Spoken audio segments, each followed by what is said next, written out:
joining me on the Rundown with Ramon. This is Ramon Ray on the Rundown with Ramon. Thanks for being here. We're going to talk about being a courageous leader with Lisa Blackmon. And if you're hearing the sound of my voice, watching this video, getting it through a fax machine, I don't know how you'd be doing it through that, but if you happen to be and you want to join me in this discussion, just email me, ramon@ramonray.com, DM me, contact me. You can find me. But thanks for watching me here on the Rundown with Ramon. Lisa, how are you today? And thank you for joining me. I hope your day is blessed and well.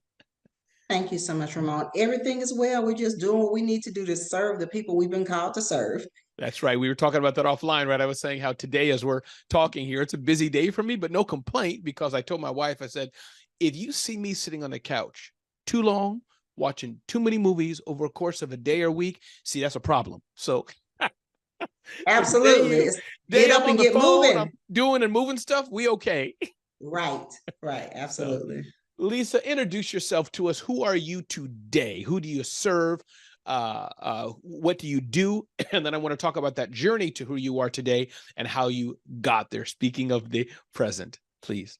Absolutely. Again, Ramon, I want to thank you just for this opportunity. I'm excited about being here and sharing with your audience. So I am Lisa Blackmon, ESQ. But the people today that see me online, they know me as Lisa B, the Life Changer. So that's my moniker. I've been called to change lives, and I do that by way of being a courageous leadership coach. And you might say, well, what is that all about? I was going to say, what is that? I'll just say it. What is that? Yeah. So when I think about coaches, I think about people that expand you, that push you. I think about people that will hold you accountable for the goals that you say you want to reach. But when I say courageous, I know that it takes courage to become who we're supposed to be. Now, I'm going to give credit to E.E. Cummings for that. But it's one of those things that I believe is a foundation of leadership. You have to be courageous to make change. You have to be courageous to do the things that are necessary to even pull you into your next. So I work with work in the collegiate space. I work in the corporate space and the nonprofit space with those leaders that know that they've got to go to the next level. So it could be in the form of building a business, because of course, you know, I have the legal background to help them with that. 25 years in business as an entrepreneur. So I bring that to the table along with my personal experience and things that I've learned about becoming courageous, so we can truly develop that next generation of leaders that will really do something spectacular in this world. Why do you use that word? Obviously, it's very intentional, I'm guessing. Courageous leadership. Why did you pick that word? Why is it courageous? Why do you say it's courageous? Talk about why that word. I get leadership, you know, we use that word, but Lisa's saying courageous. Why is it so important for you? I think it's very important to me because we as people deal with fear. We deal with doubt. We deal with our past, playing the victim and all types of things. So there are obstacles that we have to overcome right here in between this head space. And I believe it takes courage to do that. We have so many mind games that we play with ourselves because of the stories we tell ourselves, because of the stories that we're being inundated with, you know, from media, from our family, our friends, even in our spaces where we work. And so sometimes we have to break through those barriers, and it will take courage to do that, because we will sometimes lose relationships. We will lose who we were in order to gain who we're supposed to be. And that's scary sometimes. So it takes courage just to step into that space. It takes courage to want to be a better version of yourself and then begin to make the steps. So I just believe courage is necessary. We had a first day of everything, right? And sometimes our hands were shaking, our heart was beating fast, maybe our voice even began to shake. And so what we have to understand is that we have to really have the tools that are necessary still to move anyway. Entertainment so that's mogul. why courage. No, I love that, and I think let me know if I'm hearing what you're saying as well regarding leading people and etc. But Tyler Perry, entertainment mogul. Those who don't know, Kirk Franklin, you know, gospel album. One of them or both of them said something to the effect of, the people who brought you here may not be able to take you there, or those who helped you build $100,000 business may not help you build a $10 million business. Is any of that kind of echoing that as well? That as you grow, as you lead, relationships may have to change, hopefully not in a negative way, but they may have to. Is that, if any of that, am I picking up something there? Am I off track?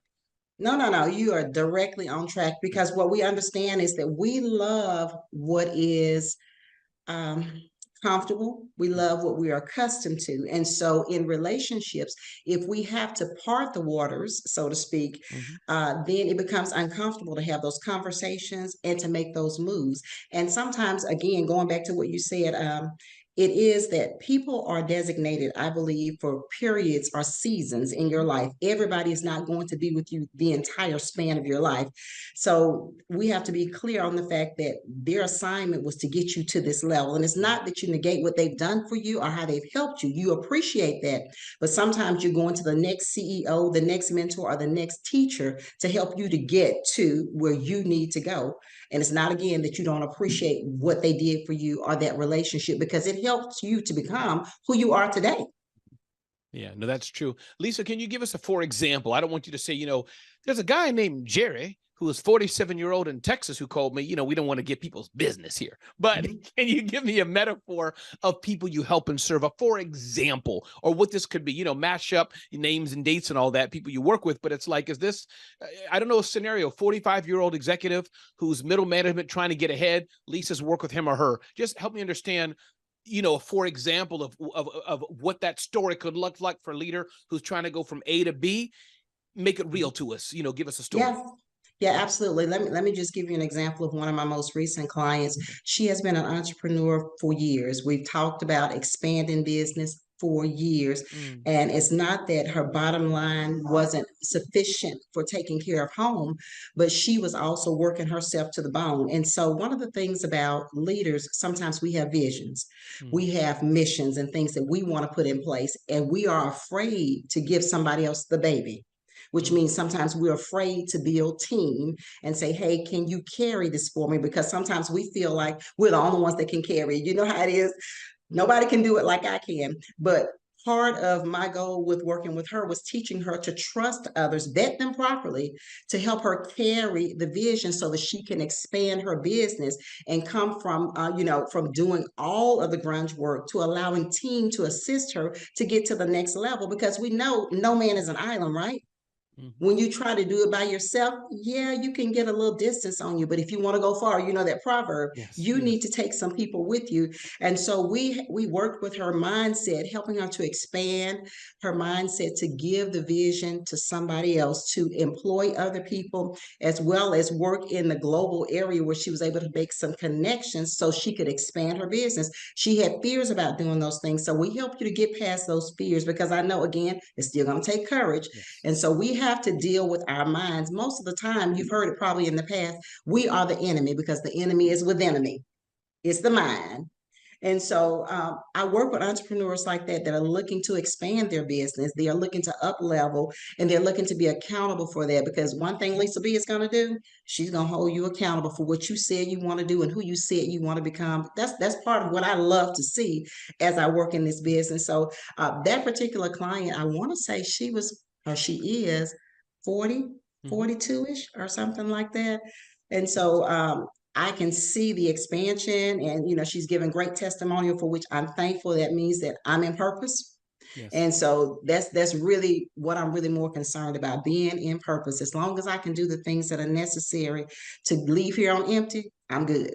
Ooh, I love that, Lisa. I can't wait to see you on stage somewhere or whatever, or some platform. But so what I'm hearing, Lisa, is that in this case of this leader, and maybe other leaders who we're talking to right now, and again, everybody, let me pause, Lisa, one more time. Tell us again, Lisa, your full name of your business, how we can reach you before we go on. Please promote yourself, highlight yourself, please, in the middle of your show. Absolutely. Excited about doing that. So again, Lisa Blackmon, you will find me as Lisa B, the Life Changer. That's where you will find me. If you go to my website, lisabthelifechanger.com. Again, I say I'm listed like that because I am called to change lives. So you can reach me there, lisabthelifechanger.com. That is my website. Again, I am called to serve leaders, to help develop courageous leaders. Again, it requires courage to do anything that we're going to do and to become who we're supposed to be. So go to my website, or you can email me at thelifechangerspeaks@gmail.com. The Life Changer Speaks. So I'm a speaker as well. So I come to motivate and inspire, but at the end of the day, I come to teach so you can transform. Ooh, I love that, Lisa. Thanks for saying that. So what I'm hearing you say, Lisa, an example you gave, and I'm guessing this may echo about others. It's not about they didn't have money, which could be the case in this, but this scenario, that didn't have money, not that they didn't have good revenue. They were mature, smart person, successful, as it were, contextually doing good. But I'm just repeating, it seemed like it was all here. This wasn't about how do you get more money? I can't get a bank loan. I need a lot of credit. I don't know how to use TikTok. None of that. This was just, let it go and trust and hire right. Am I right? This has nothing to do about revenue in this example, and probably a lot of leadership. We're doing good, smart people. We just, as you said already, blocked here. Is that what I'm hearing? Absolutely. And that's the thing that keeps us from going to our next, from pushing the button, from making the phone call, from sending the email, the text message, or even asking, who do you know? Mm. Sometimes we're fearful because of the rejection that we've gotten. And sometimes we've had successes. It's not that we haven't had that, but when we go to the next level, it's almost like we've forgotten our past wins. And so I'm here to remind you that you've been able to win in the past. Now let's win on another level. I think that is powerful. I love that. Lisa, what got you here today? Can you give us some highlights, some milestones in your journey? We don't have to go from birth per se, unless that's a part of your journey, but just help us understand what got you here today, where you've been, what you've done, what you haven't done, highs and lows, whatever, to the Lisa Blackmon that we know today. Talk about that journey. Absolutely. So I think the defining moment, so to speak, was after I graduated from law school, and they had this thing called the bar exam. You ever heard of that? I've heard of it, stayed away from it, never wanted to know what it was too much, but I've heard of it many times. Well, let me tell you, it's the devil. It's the devil. But I will tell you that from my history, I had a lot of affirmation from my mom. And so let me just say it like I want to say it. I was the smart girl. I got it. And so, when you go and you do things and there's been success and then failure shows up at your door, I call it the mountain. Yes. It kind of knocks you on your butt. Yes.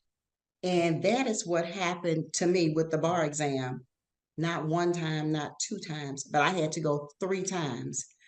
And what happened was that I lost confidence. I lost that sense of being courageous, of being the girl, because I was the girl. If they needed somebody to tell them, go get Lisa B. You start to doubt yourself. Imagine Michael Phelps, the Olympic swimmer, losing 6 times. After a while, you were the best. Something's going. You're wondering, but continue. I feel it. I get it. Go ahead. Right.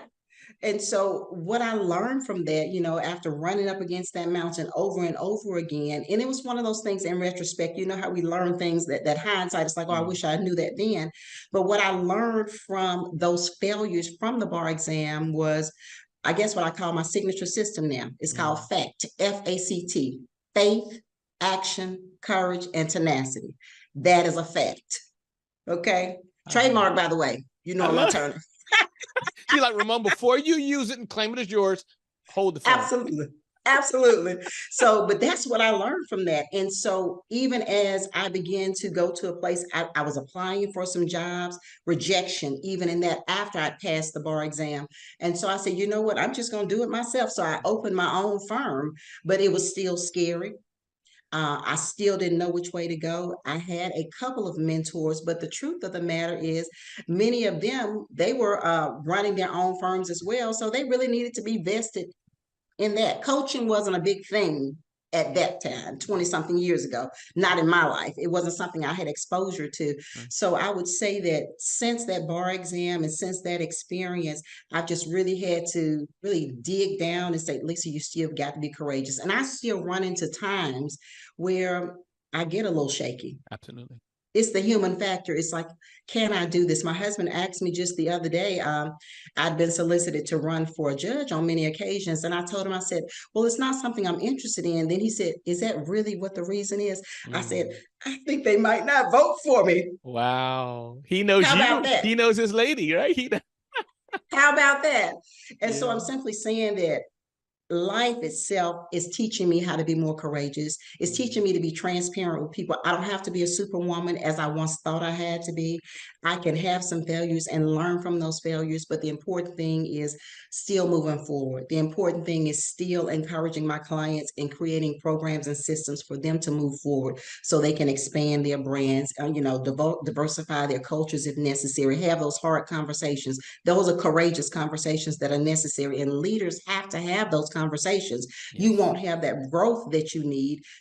Sometimes you won't get the people that you really need because you're afraid to have the conversation. And so I help you get past those mindsets, because that's fear, that's doubt, and then sometimes it's ego. I call that really edging God out. Fact and ego. I love it. Lisa, help us understand who's the person who's listening to us now who you're like, you need me if. You know, it's one thing if my arm is broken, Lisa, I get it. I could see it or feel it, some intense pain, I go to the doctor. But some things we can't always know or see, if you understand what I'm even trying to ask clumsily. But how do I know I need Lisa or your peers? I need help in leadership. What's the pain point or whatever that I know I need help? If I don't, yeah, I don't, you know what I'm saying? Yeah, so I would say some of the pain points, let's just say, for example, in the collegiate setting, Okay. okay? So, because I serve the colleges as well, some of their leaders there. If you know that you're having problems with retention, Mm, mm, part of retention problems because people don't know which way to go because they're giving in to the voices of other people saying, hey, you should major in this, you should minor in that. mm, So they need to understand they have to be courageous enough to walk their path. For me, I guess because I was always that person, you're not going to tell me kind of thing, but everybody is not that person, but you can become the person that's confident in who you're supposed to be. mm, So if retention is a problem, if your students are in a place where they're just really discouraged about the path they're on, sometimes they need to understand the greater that's on the inside. I help to pull those things out because sometimes people have not been told they have greatness on the inside. They don't know what their true gift and calling is. So we set up a program whereby they can really understand. We go through the analysis of it here. This is your path.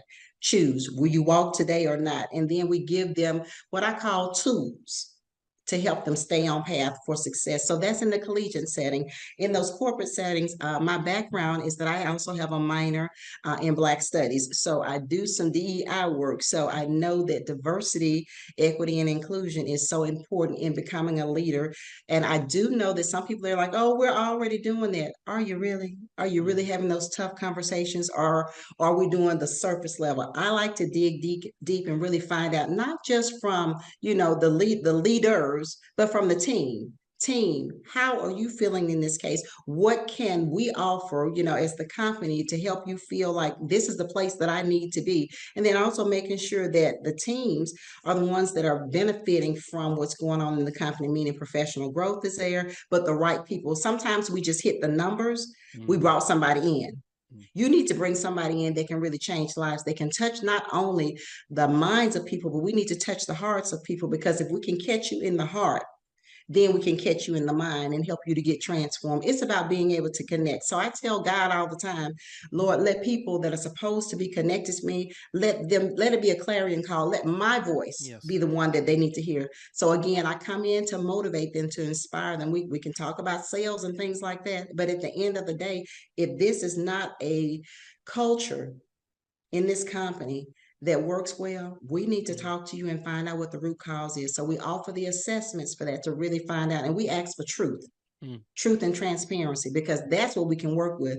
Enough of the tales. You're not getting, the production that you need. You're not getting people that are staying. And so we've seen it. What, the Great Resignation? It's still going on. Wow. And the reason it's going on in some places is that the culture is not what it needs to be. And the anointing flows down. So we have to get the team leads to understand you've got to be able to communicate with people and really have those transparent discussions, and not the discussions where it's one-sided, where you just say what you see. No, you need to hear what they're living. I love that. Lisa, one more question for you. Then if I didn't ask you something or something you wanted to share, feel free. But do you find that today in 2023, 2024, Lisa, with all the research and data we have, Chat GPT, that some companies, some leaders still think it's about speeds and feeds, or still think, our production's low because of advertising or sales are off, and don't really get that it maybe all that's fine or not, but there's the human dimension. No, you have poor leadership, poor corporate culture. Do you find that people still... that are you surprised when you go in there like, no, it's not about your Facebook ad wasn't on, not about funnels. It's no, these two people here, they're toxic. Are you sometimes surprised that people don't get it, or that's what you do for a business, so maybe not?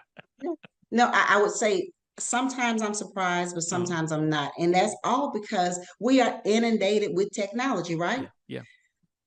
Like you said, the Chat GPT, let's get some more marketing, let's get some more ads and things like that going. Why isn't it producing? Right. Sometimes it's because the people that are the ones that are really making it turn, they're the ones that are unhappy. they're the ones that are not being properly served. I told someone just the other day, you know, when we deal with leadership, you need to make sure that as a team leader, as a visionary, that you take care of your people that take care of your clients. That is so important. I learned That that right there. concept. Clayton Mask, founder of Keep, marketing automation software, he would drill that into us, say that something like shareholders or what you just said, but somehow the frontline staff will take care of the customer. My job is to take care of my staff, and the shareholders were, he just went in. It's a circle. It really is. But the thing is, I don't want us to get away from the human factor. You know, I know that we have robots and computers that can do a lot of things, but what I know they can't do is they can't touch you the way that the human voice can touch you. Can't do it. They cannot. They cannot touch you the way that even, and you know, we understand their boundaries in workspaces, the way that, you know, a handshake or a tap on the back or it's going to be okay. They can't. They cannot. So I don't want that. You know, I don't want any people that are in corporate spaces to think that technology should take the place of the human factor. We need human beings. We need each other. We need the compassion that we hear in the voice. I can see something on a text message, but if I hear your voice. Happens to me all the time. I'm a emailer. I'll email 1,000 times before I have a phone call. That's just me. But sometimes I realize, no, I said, Lisa, nope, I'm good. Lisa thought I slashed her, cursed her out, and hated her. No, I didn't. And I said, Lisa, no, I'm good. I was in a rush talking to my wife, trying to go somewhere. Yeah. But or vice versa. So I love this. Lisa, I want to give you time to anything else you wanted to share with us. But I was going to, when you mentioned Pat, I totally get it. My boss, I used to work at the United Nations before I was fired. His name was Jacques Fomorant. I'll never forget when he came up behind me. His deep French accent, gravelly voice. He put his hand on my shoulder and he said, Ramon, terrible mimic, but Ramon, I appreciate you. I know this has been a tough year for you because we had some things happen, but I can feel his imprint. It was years ago, Lisa. I can feel, and part of it because my love language is affirmation and hugs, and that's me. That turns me on. That's my thing. But to your point, Lisa, and again, corporate environment, whatever, we're today, 2024, but the principle is that human connectivity. It goes far. Maybe I don't have money to pay Lisa. She don't have money to pay me. But she just says, yo, Ramon, yo, bruh, whatever she wants to say. Thank you. Woo! That may last me for 6 months. Talk about whatever Lisa, and whatever you want as we get ready to end our show today. It's been so great hearing Lisa Blackmon, who helps leaders be courageous and more. But Lisa, talk to me. Yeah, so absolutely. So let me just say this, Ramon, when you really gave the reenactment of that particular interchange, I tell you what, tears almost came to my eyes. Every time. And it is because it is so important for us to not forget the person on the other side of the cubicle. They might have a lot of challenges and things like that going on. And so that's one of the things that I need us to really understand, even as courageous leaders. We have to be willing to not just talk about emotional intelligence, but to activate on that thing. It becomes a buzzword sometimes. Oh, we're going to go to a class for this, that, and the other. But if we don't ever implement, I tell people, information without activation leads to no transformation. And so we want to be transformed. We want to be changed. We want to be better leaders. And the thing about it is that even when we're better in our corporate spaces, as we personally and individually become better, we take that to our home. Which in home, that's where it starts, right? Charity begins at the house. So when we know how to treat each other at the house, it's a good thing. I'm just saying, don't treat me well on the workplace, in the workspace, and then come home and it's a wreck. So we want the leaders to be courageous enough to have those conversations at the house as well. So it's super exciting to me. And I do believe that it's important for us to remember that it's going to take courage. And so I do want to remind you, I do have some tools available for people, and you'll find those on my website as well. My first offering is my book called Courage to Pursue, A Guide to Greatness. And so some of the things that we talked about, getting past fear, doubt, the blame game, getting past the governor in your head that blocks you from going to your next level. We give those tools that are necessary. But again, activate on them. Don't just read them. We're good at reading. I have a monthly membership for Audible. We'll have it forever. But I know that if I don't implement some of those things I'm hearing, I won't see change. So that's one of the main things that I encourage leaders to do, even as you come into your various sessions and your coaching, your mentoring and teaching. Don't just take it and let it go in one ear and out the others. I want to encourage you to implement. If you want to see it change, if you want to see courage show up, start doing some of those things that you've been hearing about. If you want to see cultures change, start doing some of those things. It's not going to be easy. Nobody said it would, but I tell you, it's worth it when you see the change, when you see your employees, your team members, your family members, those you've been called to serve, when you see them living a better life, baby, you can say, okay, now we really did something. It's about legacy. It's not just about money. Legacy is about your name being called and people remember that you did your part. The world is better because you and I were here. And that's part of my goal at the end of the day. So again, you can connect with me on my website, lisabthelifechanger.com. You can purchase that book there, or you can go to Amazon to purchase it as well. And so here is my other note, Ramon. We have another manual coming out. Last thing. Tell us. It's called She Did It Anyway. Woo. This one is a guide to getting out of your own way. And so it releases on my birthday, which is November 20th. I think that's Monday. Yes. So it will release. And so that one is, of course, it says she, but I tell you what, information can go across the board for anyone. So I'm super excited about giving people more information about really getting to a place where you're operating not only in courage, but in your zone of genius. How about that? Come on now. Boom. Now you're really my friend. You're my friend. Where did I get that from? No, Lisa B, thank you for joining us today. I appreciate you are a breath of fresh air. And I hope people check out your book, people download your materials, check out your website. If you're hearing the sound of my voice, definitely go. And Lisa, one more time, the website. Now you said it, but one more time. LisaB, thelifechanger.com. And of course, we also speak, because speaking is part of the gifting that we have to motivate your people. And again, we will teach them to transform them. I am your girl, Lisa B, and I am the life changer. I love it. And I'm Ramon Ray. You can get to know me better at RamonRay.com after you check out Lisa B, the Life Changer. And again, thanks for joining us today on The Rundown with Ramon. We hope you live your best life, grow your business. If you want to be on The Rundown with Ramon, just find me somewhere, DM me, just reference it. I'll find it. I'm online all the time, way too much. But Lisa B, thanks so much for being here on The Rundown with Ramon.